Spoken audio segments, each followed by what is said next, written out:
Você já ouviu falar da doença de Pompe? Durante o mês de junho, a Academia Brasileira de Neurologia realiza uma campanha nacional de conscientização sobre ela. A doença é rara, de difícil diagnóstico e afeta o tecido muscular. Por isso, no quadro Saúde em Dia de hoje, nós vamos falar sobre a importância do diagnóstico precoce, os sinais da enfermidade e o tratamento. Para explicar melhor essas questões, está ao vivo aqui no Jornal da Manhã o médico pediatra e geneticista Marcial Francis Galera. Bom dia, obrigado pela presença aqui com a gente. Bom dia, obrigado pela oportunidade.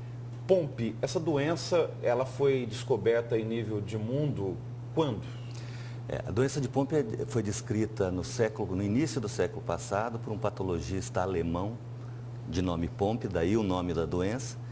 E a partir daí, pacientes que apresentavam um quadro bastante característico de fraqueza muscular e hipotonia eram candidatos a esse diagnóstico.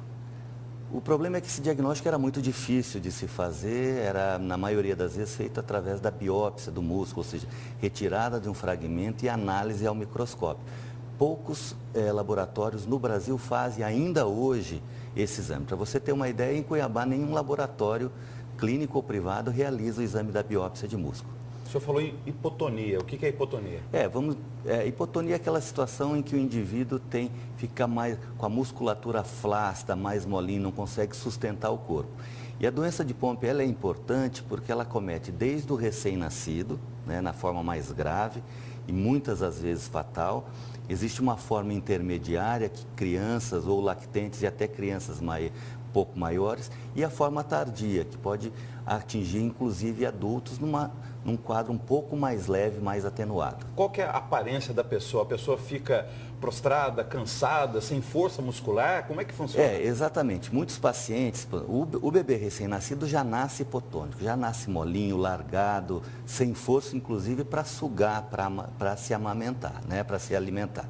A partir daí, além disso, outros acometimentos, como um problema cardíaco, nesses casos mais graves. Nos casos menos graves, o que vai acontecendo é uma fraqueza, uma perda progressiva dos movimentos pela fraqueza muscular. Porque o que acontece? O tecido muscular, as células musculares vão progressivamente sendo destruídas devido à falta da enzima, que é uma enzima chamada maltase ácida, que é a enzima que quebra os açúcares presentes no corpo de maneira geral, mas sobremaneira no músculo, porque o glicogênio, que é esse açúcar que é depositado, ele precisa ser quebrado por uma enzima para que forme as moléculas de glicose para ter energia para o músculo trabalhar.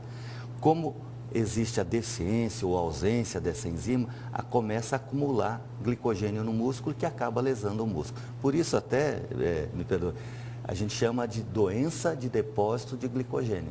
E, assim, existem, as causas seriam o quê? Uma desnutrição, um pré-natal mal feito por parte da gestante? Não. Uma questão já genética, hereditária? Isso, é uma doença genética bem definida atualmente. A gente fala que tem um padrão de herança autossômico recessivo, ou seja, para que a criança manifeste o quadro, obrigatoriamente os pais carregam um traço da doença. Não são afetados, mas a partir daí tem 25% de risco a cada nova gestação de ter uma outra criança com o mesmo problema. Por ser genética, tem algum exame laboratorial que a gente consegue, por exemplo, diagnosticar, tal pessoa, se tiver filhos, pode ter a doença? Isso, essa informação é importante. Que o diagnóstico normalmente a gente faz a partir do quadro clínico, obviamente, né? Sempre a suspeita clínica primeiro. E hoje, ao invés de partir para a biópsia, que além de tudo não temos disponível aqui, além disso é um exame mais invasivo, existe a possibilidade de se verificar a atividade dessa enzima no sangue. Então, quando ela está diminuída, a gente faz o diagnóstico. E, posteriormente, há a confirmação através do exame de DNA. Então, a partir daí, fazendo o exame de DNA do paciente, obrigatoriamente os pais são portadores. E eu posso, eventualmente, diagnosticar outros portadores também. Doença de Pompe tem cura ou pode ser controlada, ser tratada? Isso. É uma doença que não tem cura ainda. Até bem poucos anos, os cuidados eram apenas cuidados paliativos, porém muito importantes, né? A questão da fisioterapia para tentar melhorar e manter a musculatura ainda que está normal.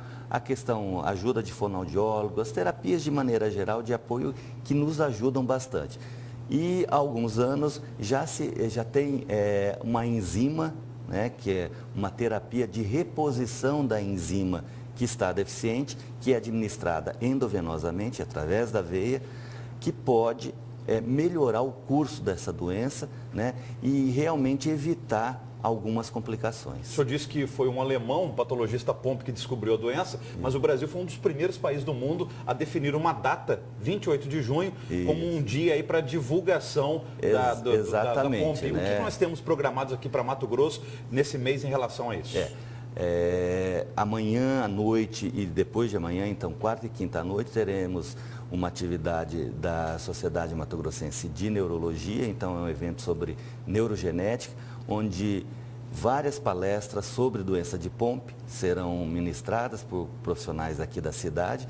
E na quinta-feira teremos a presença do Dr. Charles Marques Lourenço, da Universidade de São Paulo, que é um geneticista também, que vai falar um pouco mais de doenças neurogenéticas também para a gente. Rapidamente, quem tiver em dúvida, viu essa entrevista do senhor, está com suspeita que alguém na família, algum conhecido, tenha doença de Pompe, qual médico que ele procura? Qual especialista?